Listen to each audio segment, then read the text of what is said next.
bagian paling menyebalkan hidup di negara miskin akuntabilitas ini adalah, Mbak, setiap kejadian yang memakan korban, pertama, negara berulang kali hanya melihat kita sebagai angka, statistik.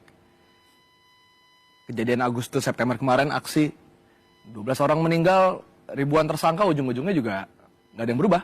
DPR masih sama, nggak ada yang dipecat, masih pada petantang petenteng. Begitupun, saya khawatir ke depannya akan seperti itu soal lingkungan.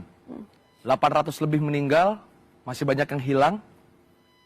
Ujung-ujungnya juga semua akan terus menebang, semua akan terus membela bahwa sawit itu baik, tambang itu baik.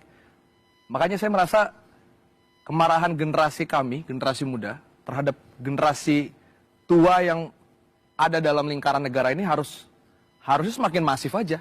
Karena misalnya ketika ada orang yang pernah menjabat sebagai ketum PBNU mengatakan zero mining itu goblok, gitu, yang mengatakan pro lingkungan itu Wahabi, ya mungkin dia yang goblok ya kalau dia merasa itu kata-kata yang halus, saya juga bisa bilang kayak gitu.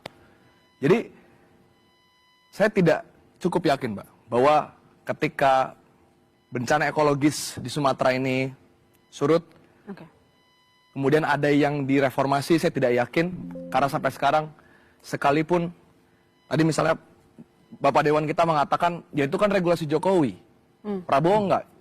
Saya harus percaya bahwa Prabowo enggak gitu. Prabowo aja masih ngomong hidup Jokowi, kok gimana saya harus percaya gitu. Jadi saya nggak yakin ada perubahan apapun, saya nggak yakin. Jadi apa yang bisa bikin Anda percaya bahwa akan ada perubahan? Ya warga, saya tidak percaya pada negara hari ini kalau gitu. Oke, baik. Pak Arianto.